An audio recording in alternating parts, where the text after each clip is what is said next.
দর্শক, দেশের বিভিন্ন স্থানে অসহায় দরিদ্র ও শীতার্ত মানুষের মাঝে শীত বস্ত্র বিতরণ করা হয়েছে।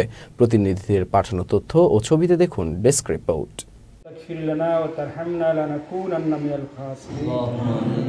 নোয়াখালীতে ডাক্তার মোস্তফা হাজেরা ফাউন্ডেশনের উদ্যোগে শীতবস্ত্র বিতরণ করা হয়েছে। শুক্রবার বিকেলে নোয়াখালী সদর উপজেলার পশ্চিম বাইজুদি দারুল উলুম আল খিতমা মাদ্রাসা সহ বিভিন্ন স্থানে এতিম শিক্ষার্থীদের মাঝে কম্বল বিতরণ করা হয়।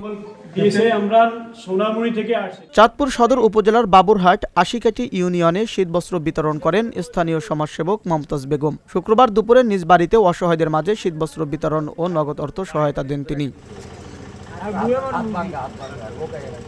রাজশাহীর বাগমারায় উচ্চতার পরশ পেতে এই স্লোগানে স্বেচ্ছাসেবী সংস্থা ক্ষুদ্র নৃগোষ্ঠী উন্নয়ন ফাউন্ডেশন শীতবস্ত্র বিতরণের আয়োজন করে। শনিবার উপজেলার শুভডাঙ্গা ইউনিয়নের মসমইল বাজারে অসহায় শীতার্ত 5 শতাধিক নারী পুরুষের মাঝে শীতবস্ত্র দেওয়া হয়। চাঁপাইনবাবগঞ্জে সাবেক প্রধানমন্ত্রী বেগম খালেদা জিয়ার রোগ মুক্তি ও সুস্থতা কামনায় অসহায় দরিদ্র ও ছিন্নমূল মানুষের মাঝে শীতবস্ত্র বিতরণ করা হয়েছে। শনিবার দুপুরে শিবগঞ্জ বালিকা উচ্চ বিদ্যালয় মাঠে এসব শীতবস্ত্র বিতরণ করা হয়। রংপুরের পীরগঞ্জে অসহায় দরিদ্র ও শীতার্ত মানুষের মাঝে শীতবস্ত্র বিতরণ করা হয়েছে। শনিবার দুপুরে পীরগঞ্জ উপজেলা মানব কল্যাণ ফাউন্ডেশনের আয়োজনে তুলারামপুর গ্রামে প্রায় 2 শতাধিক মানুষের মাঝে কম্বল বিতরণ করা হয়।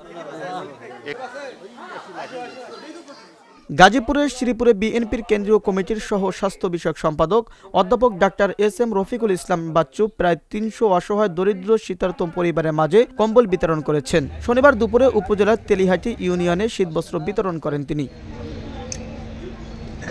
মাদারীপুরের ডাসায় জাতীয়তাবাদী মুক্তিযোদ্ধা দলের আয়োজনে অসহায় দরিদ্রদের মাঝে 300 কম্বল বিতরণ করা হয়েছে। শনিবার সকালে উপজেলা পরিষদ মাঠে বিতরণ অনুষ্ঠানে প্রধান অতিথি ছিলেন কেন্দ্রীয় বিএনপির সহ গণশিক্ষা বিষয়ক সম্পাদক আনিসুর রহমান তালুকদার খোকন।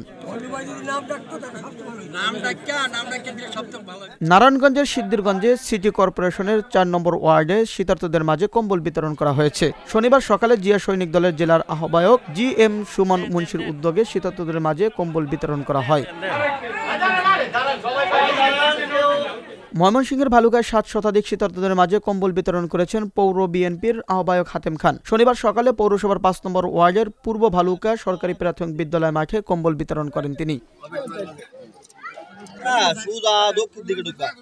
ঠাকুরগাঁয়ে সীমান্ত এলাকায় অপরাধ বন্ধে জনসচেতনতামূলক আলোচনা সভা ও 500 শীতার্ত পরিবারের মাঝে কম্বল বিতরণ করেছে ঠাকুরগাঁও ব্যাটালিয়ন 50 বিজিবি। শনিবার শেষ বিকালে রানীশং কৌল উপজেলার জংদাল সীমান্তে এই আলোচনা সভা ও কম্বল বিতরণ করা হয়।